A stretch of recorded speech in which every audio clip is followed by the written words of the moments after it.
आगे भगवान कह रहे हैं तथा मद विषया भक्ति वृत्तवैनांसी कृष्ण सह उद्धव मैं योग सांख्य धर्म और स्वाध्याय तप और त्याग से वश में नहीं होगा। मेरी भक्ति ही मुझे वश में करती है।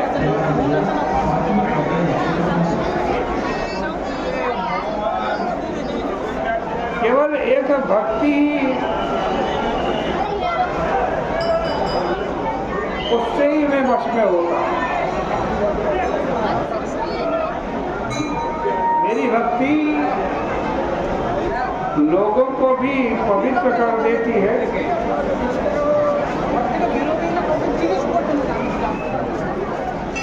जो जन्म से ही स्वपात हैं, चांडाल, भक्ति गुणा विमंदिष्टा स्वपाकानपि संभवा। एक दिन वृंदावन में श्री शंकराचार्य जी महाराज भाषण कर रहे थे। उन्होंने कहा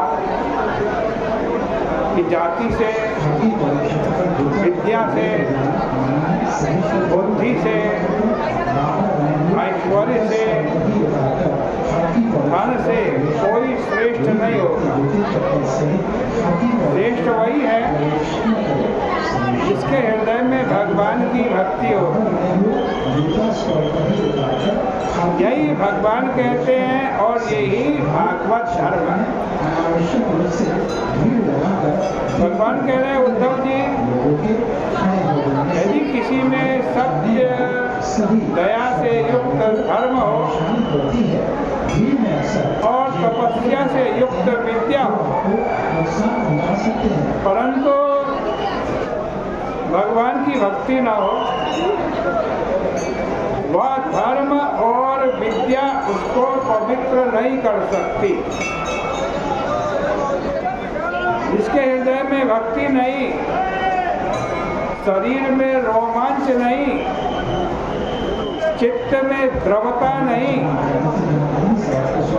और जिसकी आंखों में आंसू नहीं, उसका अंतःकरण कैसे शुद्ध होगा।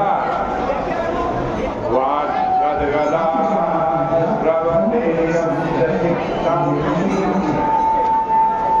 रुदत्यधिक्षणं हसति क्वचिच्च विलज्य उद्गायति नृत्यते च मदभक्तियुक्तो मदं पुनाति।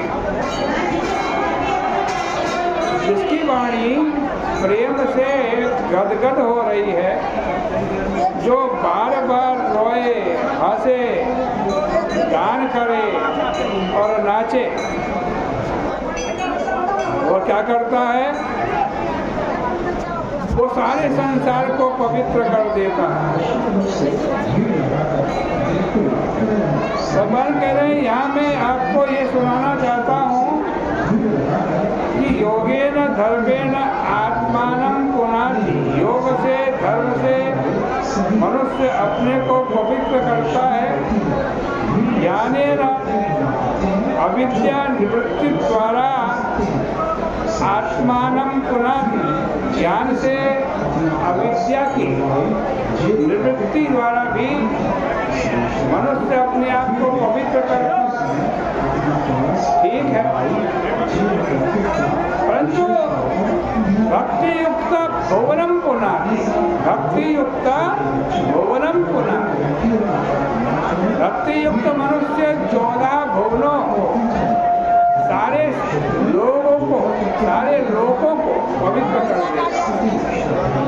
भक्ति तो विसर्पणी है, चारों ओर फैल जाती है। भगवान कह रहे उद्धव जी, जिस प्रकार आग से धातु अपनी मैल छोड़ देती है, उसी प्रकार भक्ति से आत्मा कर्म छोड़ देता है। जैसे जैसे मेरे नामोच्चारण, कथा श्रवण आदि से अंतःकरण की शुद्धि होती है, वैसे वैसे सूक्ष्म वस्तु का दर्शन होता जाता है। जैसे अंजन लगाने से आंखों में देखने की शक्ति बढ़ जाती है, वैसे ही अंतःकरण शुद्ध होने पर सूक्ष्म वस्तुओं को देखने की सामर्थ्य बढ़ जाती है। जो विषय का चिंतन करेगा उसे विषय में आसक्ति होगी, और जो भगवान का स्मरण करेगा उसको भगवान में आसक्ति होगी। इसलिए संसार के जो बुरे बुरे किंतु मनोरम विषय हैं, इनका परित्याग करके भगवान कह रहे हैं मुझ में मन लगाओ, मुझ में मन लगाओ। जो संसार के भोग राग में लगे हुए हैं, उनका संग छोड़ करके एकांत में बैठ जाना चाहिए। और भगवान कह रहे हैं मेरा ध्यान करना चाहिए। संसार में क्लेश, बंधन और उनके हेतु बहुत है, परंतु पति पत्नी का, स्त्री पुरुष का जो यौन आकर्षण है, इससे बढ़कर कोई फंदा नहीं है। ये सबसे बड़ा फंदा। अब जब उद्धव जी ने यह पूछा कि महाराज आपका ध्यान कैसे करें, भगवान का ध्यान कैसे, तो भगवान अपने ध्यान करने की विधि बतला रहे हैं। कहते जब ध्यान करने बैठो, जिस धरती पर बैठो वो धरती सम होनी चाहिए, ऊबड़ खाबड़ धरती नहीं होनी चाहिए। हमारा आसन भी सम होना चाहिए। अच्छा बैठ जाओ, नहीं जी बैठ।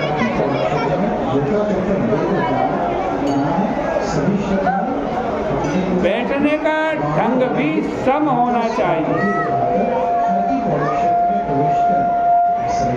कमर की जो रीढ़ की हड्डी है ना, जब भगवान का ध्यान करें वो बिल्कुल सीधी होनी चाहिए, तब ध्यान में बैठना। हाथ को अपनी गोद में रख लेना चाहिए भगवान का ध्यान करते। इसका अर्थ यह है कि हाथों में भी शांति रहनी चाहिए।